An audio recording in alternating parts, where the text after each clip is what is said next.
I had a lot of fun making the last video, so I thought I'll make another one where I get to pack in a lot of MotoGP stories in under 5 minutes. So without wasting any more time, let's get right into it. My name is Sankalp and this is your Racing News Fix.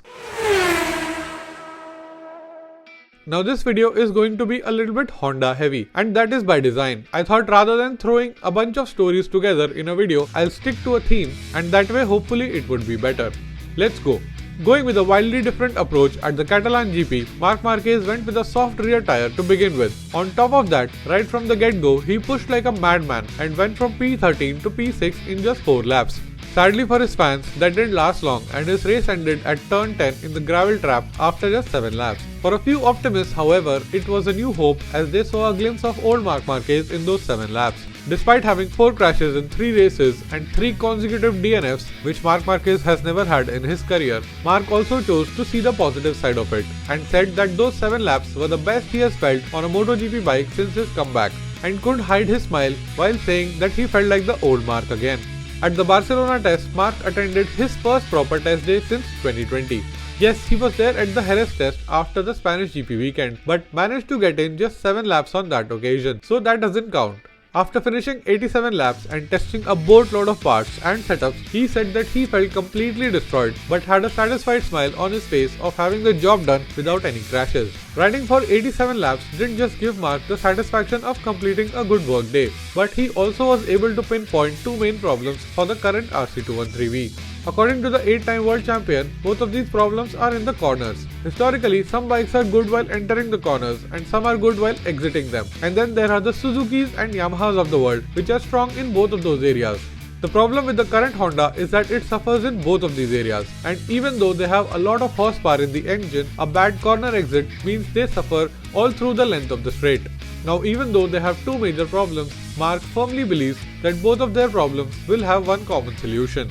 Recently turned 30, his teammate Pol Espargaro had a minor crash on the test day but still managed to clock in 72 laps and claims to have found something. He too tried a lot of different parts and 5 or 6 setup changes throughout the day and is eager to test the new found something at the upcoming race weekend at Sachsenring.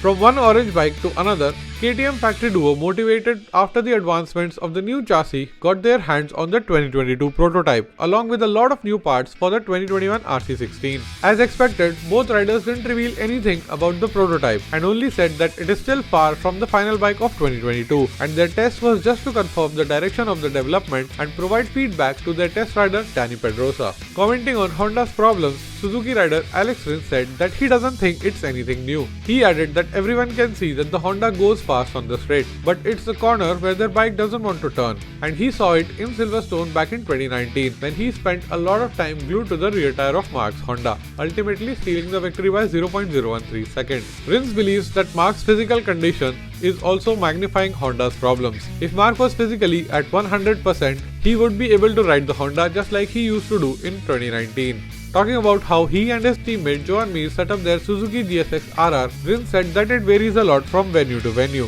He added that there are times where both of their setups are completely contrasting, but then there are times when Joan Mir tries his setup at the beginning of the weekend and does the whole weekend with that setup. Generally, they all have their own base setups for different tracks, which they fine-tune based on data from their own laps, and if they are behind their teammate based on their teammates' data. But using each other's setup is something I haven't really heard before, unless one of the riders of the team is a rookie. Now, I may be wrong here, so please let me know in the comment section if you know a lot of other rider pairs who do the same.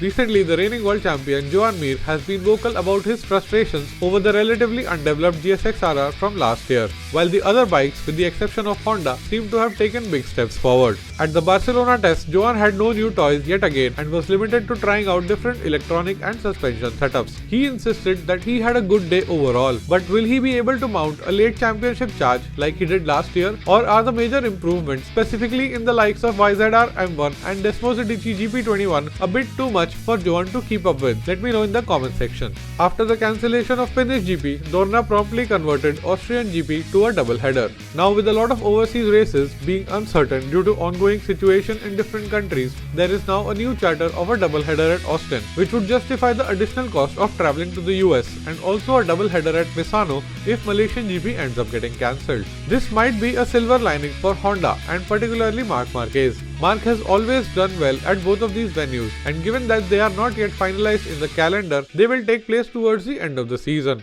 And by then, Marc would be further along in his rehabilitation journey. If you made it till here, let me know by hitting the like button. And for regular updates and insights about all things MotoGP, subscribe to the channel and ring the notification bell. Here are 2 more videos which you might enjoy. My name is Sankalp and I'll be back with another video very soon.